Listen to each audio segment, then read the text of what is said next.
Nos encontramos con el doctor Wilson Alejandro Martínez Sánchez, el vicefiscal general de la Nación. Doctor Martínez, mucho gusto. Hernando, muy buenos días, ¿cómo está usted?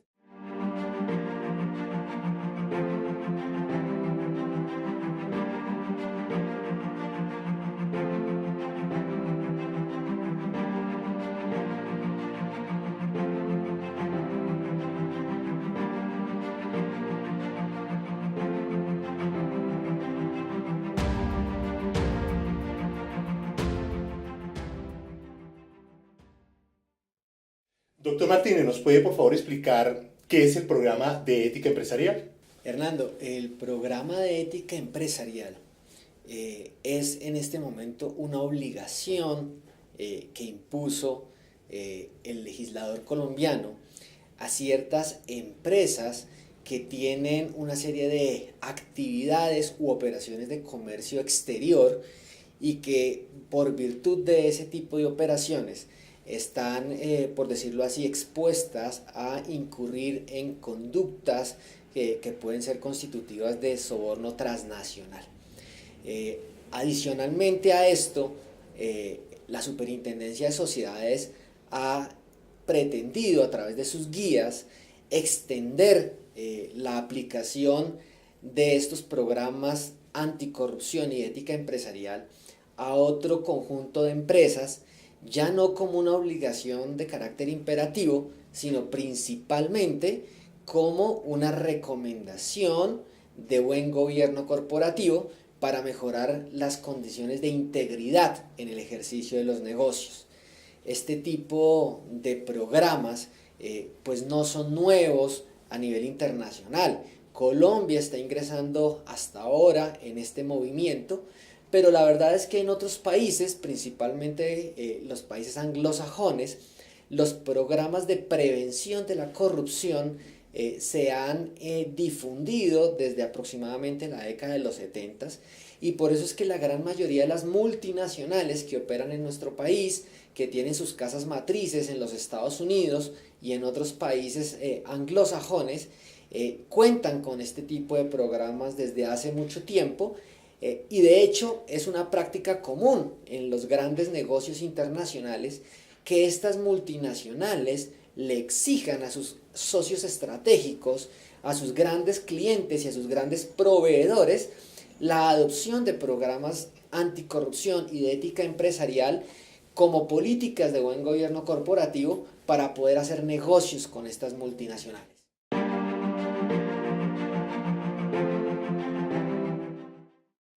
Hernando, los delitos a los que le apunta este tipo de programas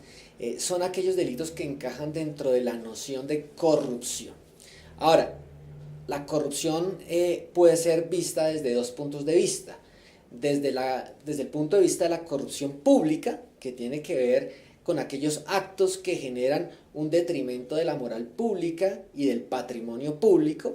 Y por el otro lado están los actos de corrupción privada, que son aquellos que tienden a erosionar las condiciones de funcionamiento de los mercados, por ejemplo, mediante la realización de prácticas anticompetitivas, como lo es, por ejemplo, la conformación de carteles o la colusión de empresas para la consolidación de monopolios y oligopolios en ciertos sectores.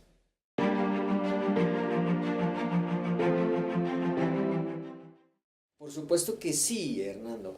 Aquí vamos a incluir no solamente los delitos contra la administración pública, como por ejemplo el delito de peculado, el delito de cohecho, el delito de prevaricato, todos los delitos relacionados con la celebración indebida de contratos, sino que también podemos incluir los delitos contra la administración de justicia y también podemos incluir otra serie de delitos como son los delitos contra el patrimonio económico de las empresas, principalmente en dos categorías de delitos, el llamado delito de administración desleal y el delito de corrupción privada, dos delitos que fueron creados en Colombia en el año 2011 y que fueron la carta de entrada de la legislación colombiana en la era de la lucha contra la corrupción privada.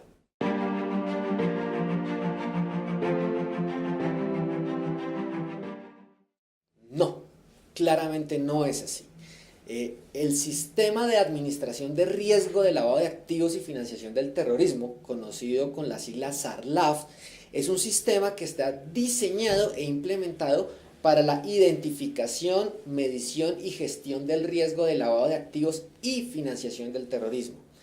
El lavado de activos y la financiación del terrorismo comporta una serie de riesgos distintos de los riesgos que se pretenden gestionar a través de los programas de ética empresarial o programas anticorrupción. Ciertamente, algunos de los controles, algunos de los procedimientos, algunas de las metodologías implementadas por las compañías para identificar, medir y mitigar el riesgo de lavado de activos contribuye o puede colaborar para identificar, medir y mitigar el riesgo de corrupción. Pero este tipo de programas tienen que ser ajustados, complementados, adicionados, modificados para que puedan incluir los riesgos de corrupción. A título de ejemplo, Hernando, usted cuando va a montar un SARLAF, usted tiene que identificar los eventos de riesgo de lavado de activos y financiación del terrorismo, lo cual normalmente tiene como punto de referencia los estudios de tipologías que se publican en materia de lavado de activos y financiación del terrorismo. Y a partir de esos riesgos, usted diseña un paquete de mecanismos para poder medir y mitigar ese riesgo. Cuando usted va a montar un programa de ética empresarial, un programa de integridad empresarial anticorrupción, usted tiene que evaluar, identificar y medir otro tipo de riesgos como son los riesgos asociados a la corrupción, tanto pública como privada. Y eso supone que usted considere otros mecanismos y otros controles diferentes. En resumen, las personas, las empresas que ya tienen un SARLAF tienen que entrar a revisar, modificar y ajustar sus programas para poder ampliarlos y comprender también los riesgos de corrupción.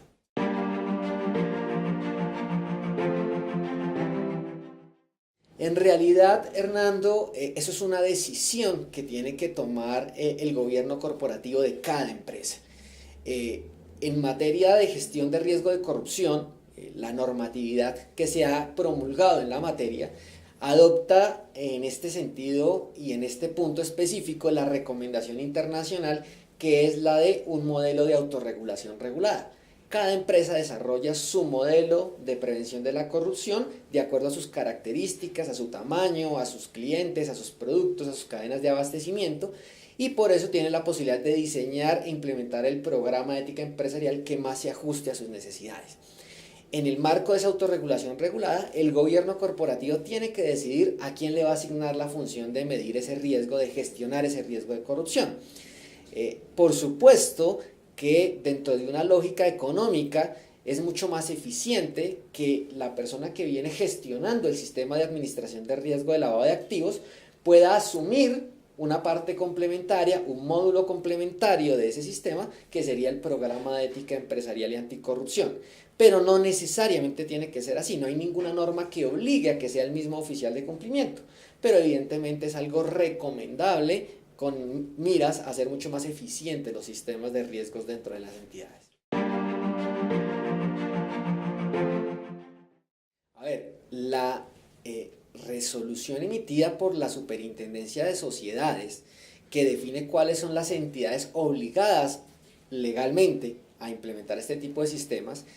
se refiere fundamentalmente a aquellas que realizan de manera permanente, de manera sistemática, como parte de su actividad empresarial y de su objeto social, actividades de comercio exterior relacionadas como, por ejemplo, con la importación y exportación de mercancías, la compra permanente de productos en el exterior, la prestación de servicios en el exterior,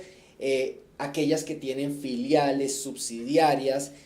o subordinadas en el exterior, independientemente del sector al que pertenezcan. Esto significa que hay empresas del sector financiero, del sector real, del sector de servicios, del sector petrolero, minero energético, que pueden estar obligadas a tener sistemas de anticorrupción y ética empresarial. Valga aclarar, no es el sector el que genera la obligación, es la actividad económica la que genera esta obligación.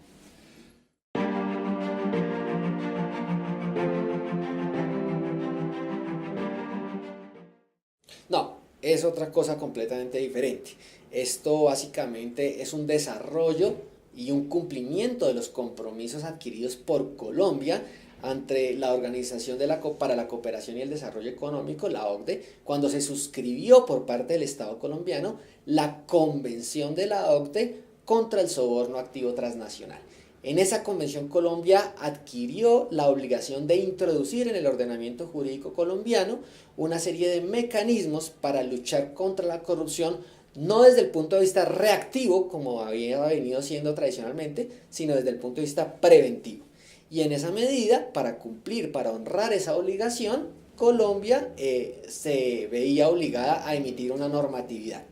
La normatividad en Colombia se emitió a través de la ley 1778 del año 2016, donde se creó este mecanismo de implementación de sistemas de ética empresarial o programas anticorrupción. Lo que hizo la Superintendencia de Sociedades, facultada por esta ley 1778, fue definir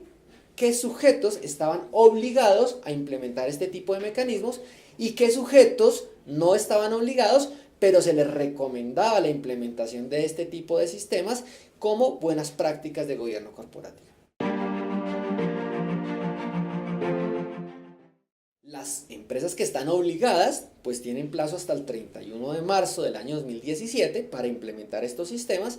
y aquellas que no están obligadas pueden hacerlo en cualquier momento porque para ellas es una recomendación.